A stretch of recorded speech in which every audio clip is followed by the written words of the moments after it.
If I were to have you say the first word that popped into your head when I say Honda ATV, chances are power and performance are not going to be common answers. Reliability? Yes. Capability? Probably. But I don't think anyone out there would argue, including Honda fans like myself, that Honda is at the front of the pack when it comes to power and performance with their ATVs. But then, does Honda really need to be? Let's look at this 2023 Honda Foreman 520 and see if we can answer that question.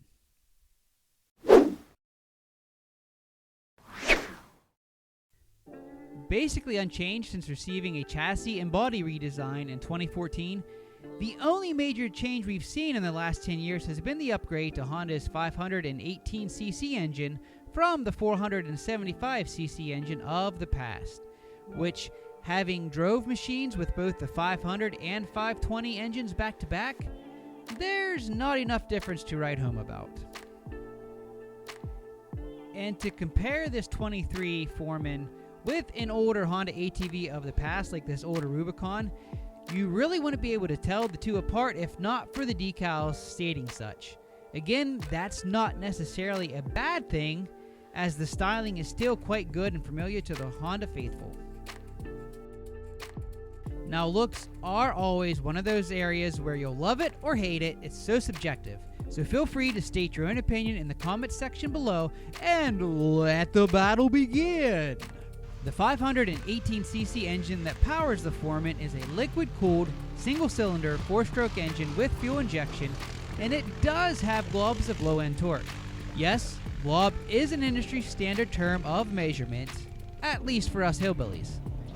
I did find that all those globs of torque made the throttle input a little touchy, but that could be contributed to the fact that this particular Foreman I was test driving was brand spanking new with only about 20 some miles on it. I would expect that touchiness will lessen with some more miles and more break-in time on the machine itself. Mid-range power is still decent, however, as you would expect with a smaller 500 class engine, top end does fall off rather quickly, and you're not going to get super high speed out of the Honda Foreman.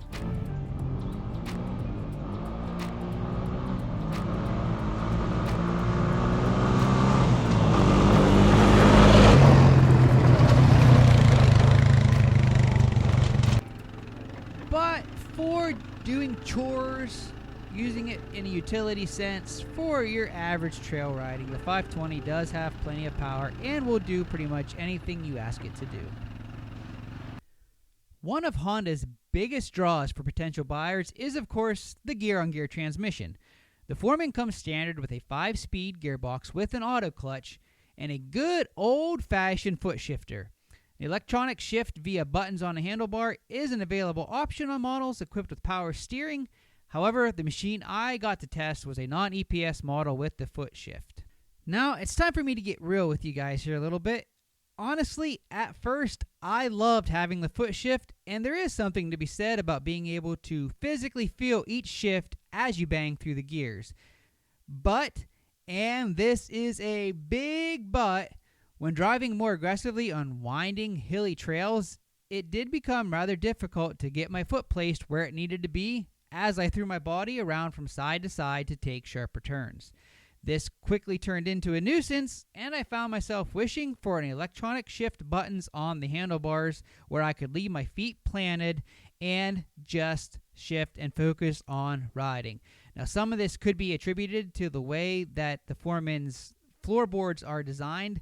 Makes it a little tricky sometimes to get your foot underneath that shifter depending on where your foot is. And to go even one step further than that, and this will really get you diehard Honda guys going, for ripping down the trail in, shall we say, a more spirited manner, nothing beats a CVT. Yes, I said it. CVT is better for ripping down fast down the trails, but you just simply put a CVT in gear and go. You don't have to worry about shifting. You can focus entirely on the riding, and that's my opinion. I said it. I don't take it back. It's out there for y'all to hear. So cue the till the belt explodes and leaves you stranded comments here, because I know they're coming. But again, just like looks, gear on gear versus CVT, very subjective, and it's all on your personal preference.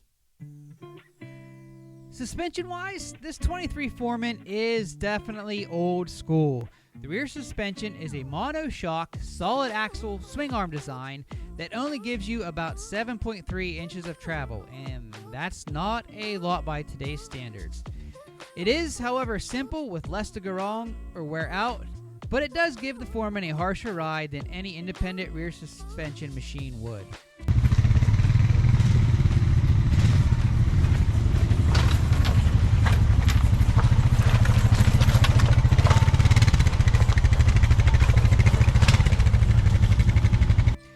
On the plus side, the solid rear axle does give great stability and makes it a blast to power slide around corners when driving aggressively, or when you're in a hurry to rescue that broke down Polaris. Yeah, I can't say that, because I own a Polaris Sportsman now. I mean rescue a Can-Am? Shoot, I can't say that either. I work for a Can-Am dealer now. I got it.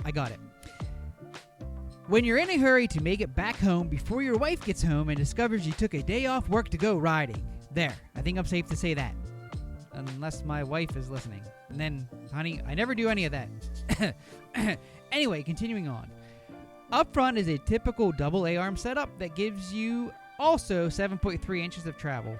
Not great suspension numbers again, but it is enough to get by for trail riding, though you may be feeling it more at the end of the day. Luckily, seating position, seat comfort, and handlebar position is all really good, and so you're not going to get a lot of strain about that. However, Honda is definitely still tailoring their suspension on these for more work-oriented duty than trail riding duty. So being that the suspension does seem to be set up more for the work side than the play side, how does it do out in the trails? Well, again, it may be a touch old school tech by today's standards, but at the end of the day, it's a Honda, it's an ATV, and if it's not performing well enough on the trail to be enjoyable, then I chalk that up strictly to driver error. This Foreman didn't come across anything that it couldn't handle, and that was even with being a base model with no power steering. Yes, bump steer was a bit of an issue in the rocky stuff, but overall, the steering was nice and light and didn't tire your arms out too bad. As mentioned earlier, the 520 engine has plenty of torque, and combined with four-wheel drive with front diff lock if needed, there is plenty of power to get over or through anything on the trail. Just don't go racing with it, and you'll always come out on top. At the end of the day, my biggest complaint with the 23 Foreman has to be the price. And I know nowadays prices are off the charts crazy for pretty much everything. But here are some things to consider with this Foreman. Starting at around $7,899 MSRP to up near $10K for an ES EPS model. For being such an old school feeling, old school tech kind of machine, I feel Honda has the Foreman priced a bit on the high side to be a leader in the 500 class ATV market. Once you figure in the outrageous fees that get tacked on nowadays, you're going to be well over $10,000 just for the base non-EPS model. And this fact alone will have potential buyers looking to other more affordable and more decked out machines from other companies, even if they are Honda diehard loyalists.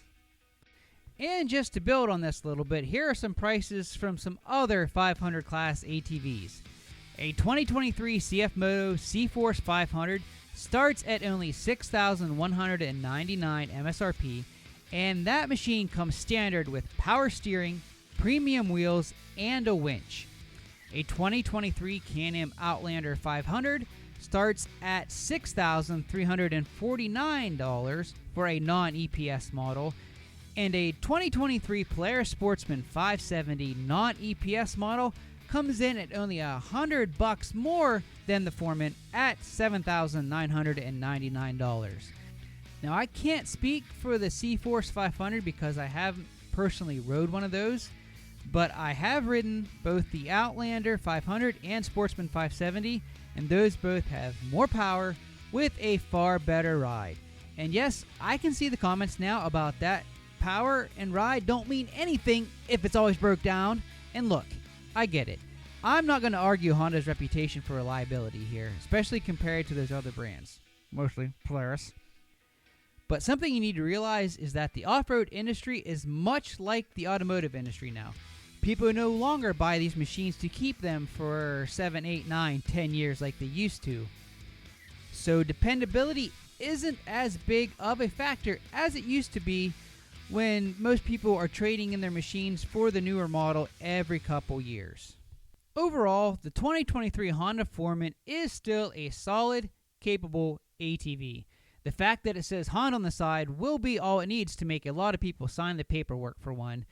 And of course, you know the mud guys will always be buying their Hondas with the tried and true gear-on-gear transmission to go play in the deep and wet.